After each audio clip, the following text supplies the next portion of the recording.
Thank you so much for coming. I really appreciate it and taking what will hopefully just be a tight 45 minutes out of your day.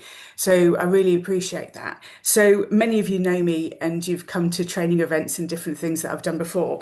And so in September, I launched a limited company, which I couldn't call Council, so it's called Becky Walsh Limited, but it's actually called Council Culture. And what the aim was to take the training that I've been delivering for almost 10 years, I think it's about 7 years for the SLCC, and actually really create a lot more in-person training. So I've been going around the country, sometimes in the north because I've got family in the north of England, meeting up with councils. So I shall show you my prestigious list of councils that I've been to see. So this is on the Council Culture website. So that's quite an impressive list, if I do say so myself. So some of them have been training authorities, some monitoring officers. It's just been great. It's been really lovely, and I've got family up in the north of England, which has made it easier to kind of go and see places like Ashington, and because they're based up round by Durham. So that's been really great. And with council culture, what makes it slightly different from most other. So I'm a trained counsellor and a trained coach, and I really feel very strongly about councils being places of people and also the impact that councils can also have on the local community. So I kind of present in quite a comical way sometimes, but what I present is really about human dynamics and how we can all get on with each other and communications, because I also have a qualification in PR as well. Started to come into a few niggles really with the in-person training. It is my favourite thing. I really like being there in person, but there were a few things that I thought, I wonder if this could be done better. So I'm going to talk you through what I've come up with and see what you think, really. So this is partly to kind of tell you about it, partly to pick your brain, and also partly to teach you a modality that I've come up with. I wanted something really sticky that would translate when it came to civility and respect. So I'm going to talk about that as well. And then I'm going to give away some courses because one of the solutions I came up with was online courses. So let me tell you what some of the sticky bits have been. Councillor buy-in. So especially around subjects of civility and respect, it's the how do I know I want to book this? So I thought, well, online courses can actually act as a bit of a taster session. So that was one of the things that I thought. Another thing is about 6 to 8 months after an in-person training session, you'll see little bits of old dynamics creeping back in. So the online course can also be set up as a reminder, especially around civility, respect, or strategy. So the other aspect of this is anywhere where I have to travel more than 3 hours, getting back late at night is going to be tricky. So then there's a cost incursion of having to put me up in a hotel. Sadly, I will not go into your spare room, but thank you for the thought. For councils that are quite far away, but also for smaller parish councils that perhaps have a tighter budget. So when there's a budget restraint, then I also thought that maybe online courses would be the way to go for that as well. And also the other thing is that sometimes the people who we kind of feel probably could do with the training the most don't necessarily come. So that might be another element of this, which is, okay, well, if you can't come in person, here's a place on an online course that marries up the language that was used in the in-person training. And the courses just stand on their own. So the ways in which you can use them is you can buy an individual seat, but I've discounted quite heavily if you buy a group of seats that will actually help you train the whole council. Now, that could be somebody does the training on their own, but it's also designed that you can do the training together. So you watch the videos, you work together, and it might be that we create a Q&A with me after the online training. So that might be another way of doing it. So we're kind of talking about it a little bit hypothetically here, but you can see why I created it was to solve some of these difficulties that kind of come up. And this is the courses page. And so the courses come under 4 pillars. One is council culture. That's where your civility and respect would sit. These courses are not your GDPR, they're not your policy, they're not the kind of like the rules and regulations. What makes these unique is that they're about how do we talk to our community and also internally. So they're very much based on that. So communications and community engagement. So that's where my PR hat comes in. So building trust, clarity, meaningful connections with residents. Then personal development. So your own personal resilience, confidence, emotionally intelligent leadership. That might also be skills for chairs as well. And skills and talents, because as some of you know, I'm really into AI. So I've created a step-by-step course on how to create GPTs and all sorts of time-saving stuff. When you're trying to an environment that is psychologically safe for people to feel that they can show up as their best selves in a working environment, so that meetings don't end up becoming a little bit stretched. And I came up with this, which I'm calling the Council Culture Behaviour Loop. I'm very happy with that. And it looks like this. Is at any point in this link, so at any point on any of these arrows, an interjection or a change can stop the circular behaviour that starts to escalate.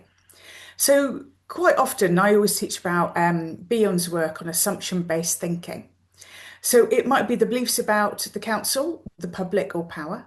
So that sits into those four modules that we're talking about. And that orchestrates how we feel about something. And quite often we look at what we think and we don't always necessarily go into what we feel. And what we feel is the emotional tone in meetings and relationships that is usually created on perhaps an assumption-based thinking that isn't necessarily even based in reality. And then this influences how we behave. So how we communicate, debate and decide.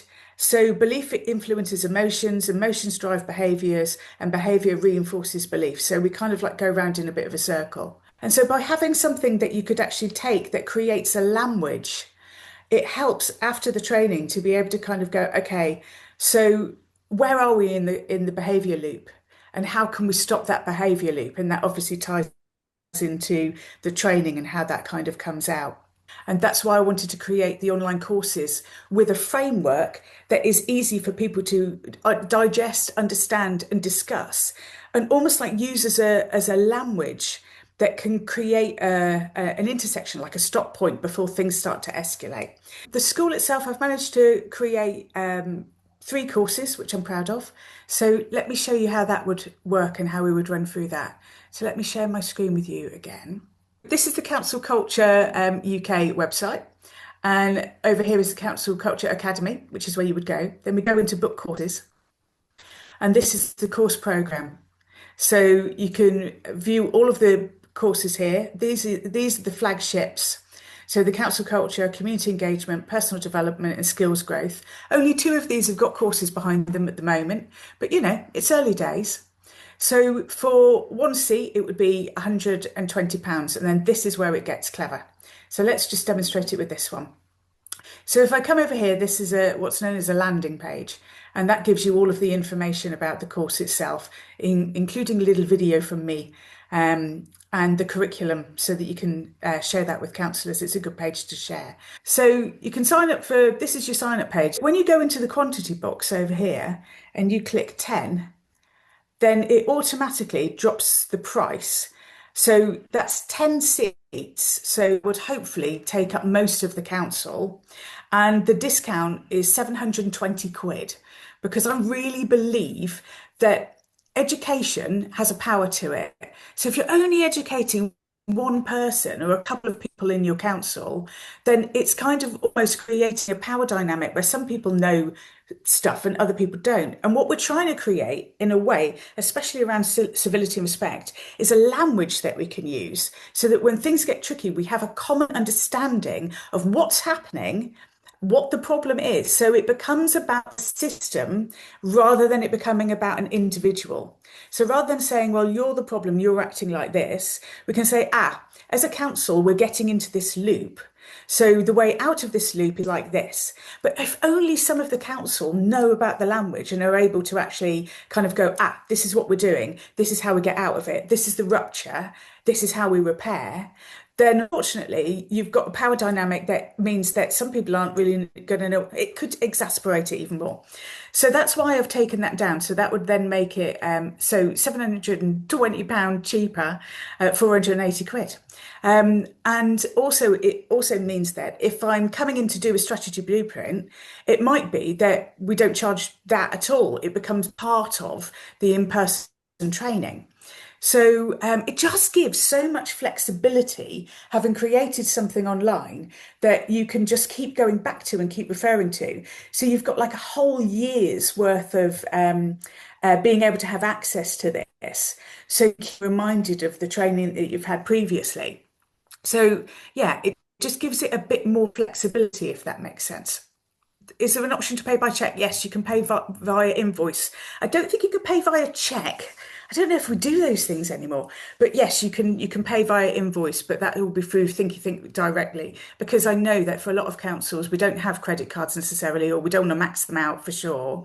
And so being sent an invoice and paying that way is the way forward. So yeah, that is part of the thing that we can do. Which one have you enjoyed delivering the most? Ah, thank you very much. I recognise that voice. Um, I think the one that I'm the most excited about out of the all of the ones that I've created is the strategy blueprint, because it's a step-by-step approach into how to create a strategy. And I'm really excited by that because partly when I've gone in and created strategy workshops, there's an awful lot of explaining how the value systems and emotions lead to better community engagement. But having created that as a course, it almost becomes a precursor to anything that you do in person.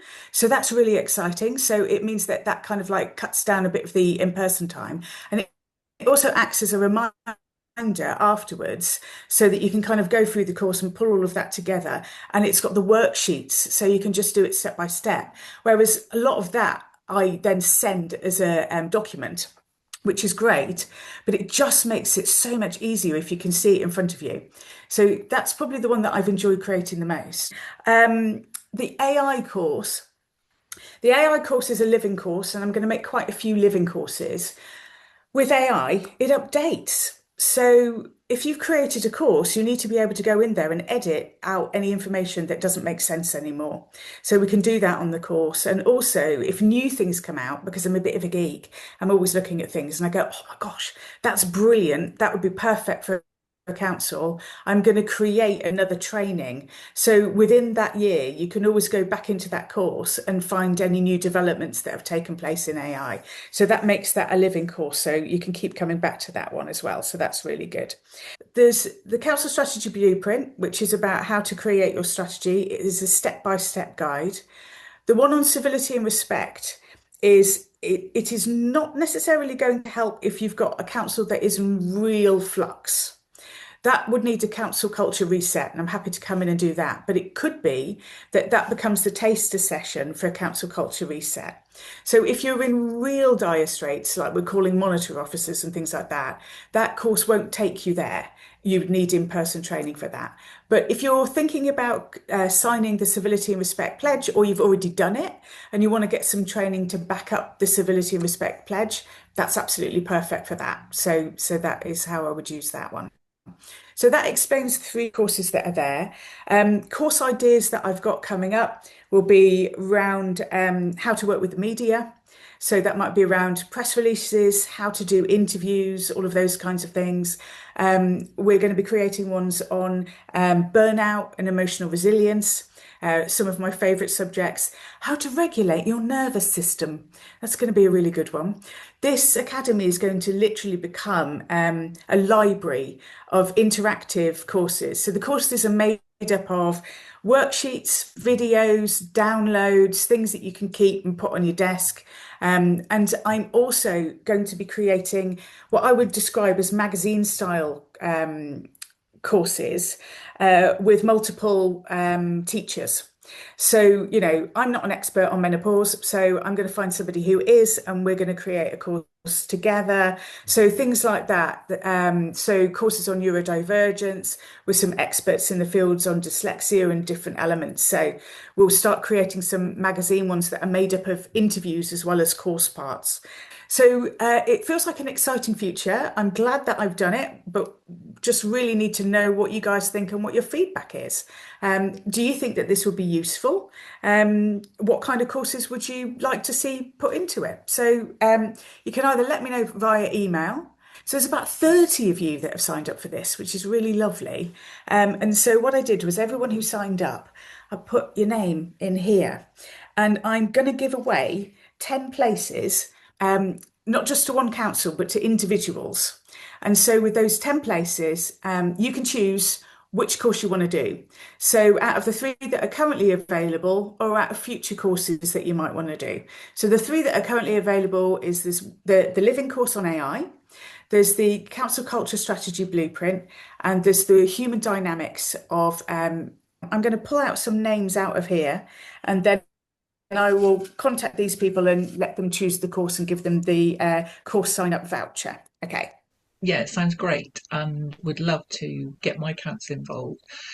I think this would be ideal for us in that it's not training, so it will hopefully encourage him to attend, because it's more about plans for the future, I guess. Yeah, absolutely. And I've tried to make them as much as possible have an outcome. So, that the people who really need it don't tend to kind of come. And so that's why the civility and respect one can be oh, that's a shame you didn't make it. Oh, well, we've signed this up. You can do it in your own time. You can do it at home. But it basically means that you're speaking the same language as everybody else. And you can also see if they've done it or not. So if you've booked it, you'll be able to see whether or not it's been completed. And so it just adds just a little bit more of an element.